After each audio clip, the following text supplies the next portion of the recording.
Hey, we're going to review the latest Star Wars movie. It's called Rogue One, but I think you knew that, didn't you?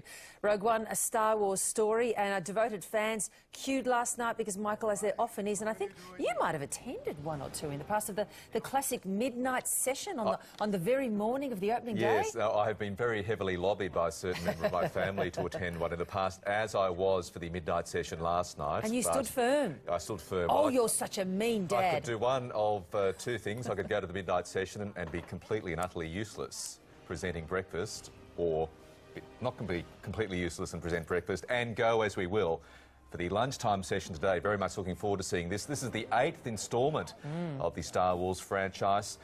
It is set before the first Star Wars blockbuster hit our screens back in 1977. It's a prequel. Oh, well, see, it's not... That's as well. It's not technically a prequel because it's a standalone version. None of the existing characters, other than Carrie Fisher, Princess Leia, and Darth Vader, they make brief appearances, but it's a completely different cast. It's about rebels trying to get hold of the plans for the Death Star, which of course was spectacularly destroyed by Luke Skywalker in that very first Star Wars movie. I'm very excited about Ben Mendelsohn. You saw him there. He plays one of the arch Empire villains. He's made a shtick of playing villains. Yeah, blow me down with a feather. I mean, he's talk about a fantastic mid-career move for him, a pivot towards the nasty. Look, the special effects, you don't need us to gild the lily here. They are just astonishing.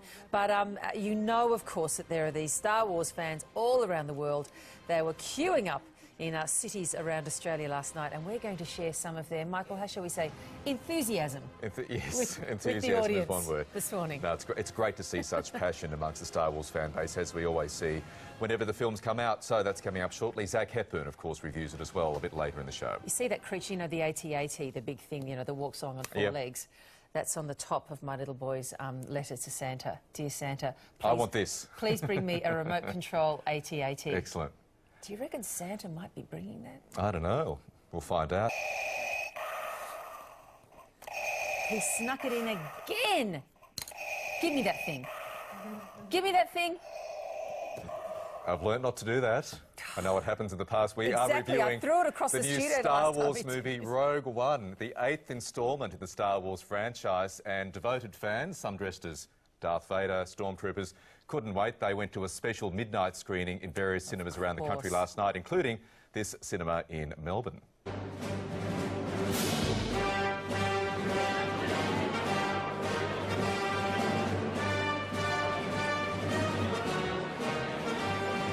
It is absolutely phenomenal. Great crowd, great people. We had about 50 costumers from the Rebel Legion and the 501st here tonight, parading in all their colours, so it's been a fun night. Tell us anything about it you can think of. You'll have to watch and find out. That is classified information.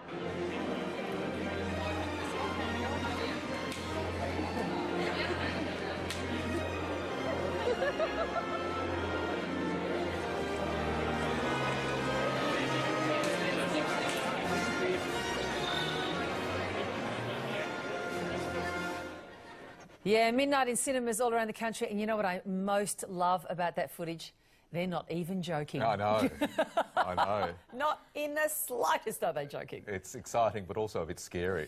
Terribly serious. There's some... Help me, Obi-Wan Kenobi. You're my only hope. And he did this last time too. How many years ago was that you brought this in?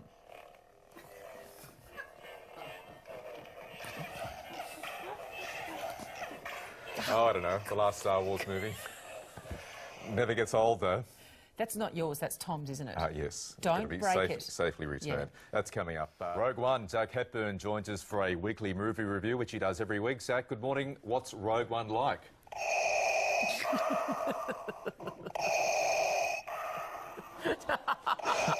Can't breathe this thing. It's heavy, this thing, isn't it? I am not putting that on. It's certainly... I know Michael will. No, my head's too big. He doesn't want to muck up his head.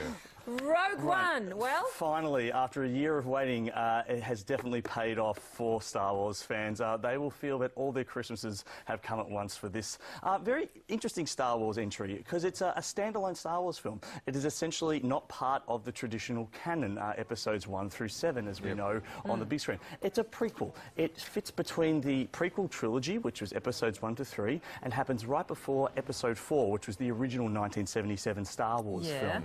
So it fits nicely in the centre there. Now, only a couple of the original characters make brief appearances. Carrie Fisher, Princess Leia, and of course Darth Vader. Yes, indeed. And you've also got a couple of other little surprises in there, which I won't spoil for viewers as well. But yeah, look, it is such a joy to be able to see Darth Vader back on the big screen, and fans will absolutely go wild for it. could you please make an honourable mention of that fine Australian actor we just saw a flash of then? Mr. Ben Mendelsohn also gets to share a little bit of screen time with Darth Vader as well too, and look, he's absolutely fantastic as the insidious Imperial advisor looking after the Death Star. Look, of course, the great thing about the Star Wars franchise really is that we've got to see the evolution of digital effects in cinema, and George Lucas, you know, one of the great originators of all of it.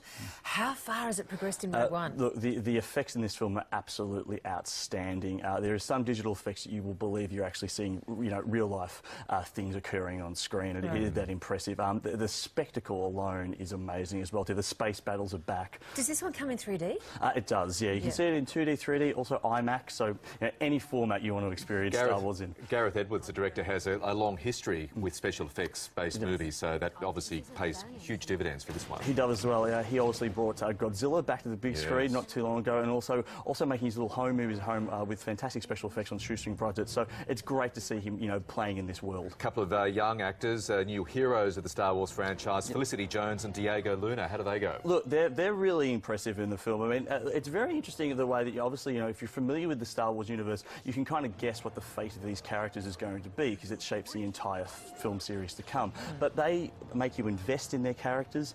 They're obviously standalone, as I said. There's no real affiliation with the original trilogy, but you do believe their plight, and you go along with their story. Mads Mikkelsen's also in it, and I love a bit of Mads Mikkelsen as well. So. Look, in a sense, it's a silly question because no one really watches a Star Wars film on its own. I mean, they all are linked like a daisy chain. But does it stand on its own well? Look, this is a fantastic heist movie in its own right. So, you know, because the central plot is that they're trying to steal the plans of the Death Star, which we all know is going to cause a lot of trouble in the series to come. But it is a classic heist film in that way. So, look, for me, it is the best Star Wars film since The Empire Strikes Back. I cannot say enough good stuff about this film. Big call. Yeah, Zach Hepburn.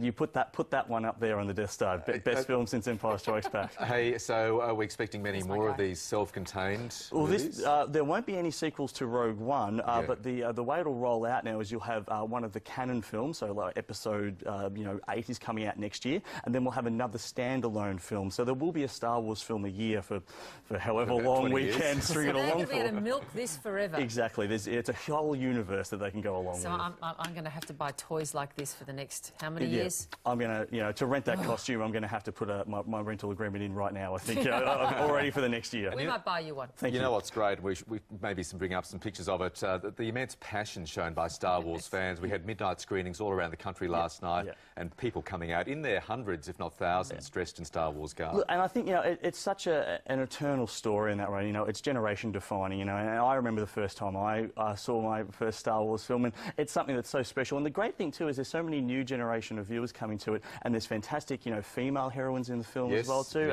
It's obviously was the same as The Force Awakens, so there's a great message in there as well too. So, and it's just a lot of fun. It reminds you why films have this power when you see them in a communal setting. Zach, always good to have you on board. Thank you very much.